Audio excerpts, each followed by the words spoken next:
Now we're going to show you how to use the Coral UV using the auto mode. After you have washed your bottle with soap, you're going to shake off any excess water, and then we're going to open it and place them in. Once we're done washing them, make sure to remove all of the lids, placing them in with the top facing upwards. Make sure they're not too close to each other or stacked on top. Then you're going to put the lids on their sides so that they have room to dry. Next, you can place the basket in.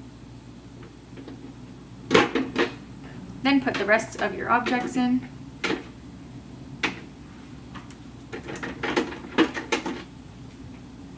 Once all of your objects are in, you're going to close the lid and press the auto button. Once the light stops flashing, the machine's running.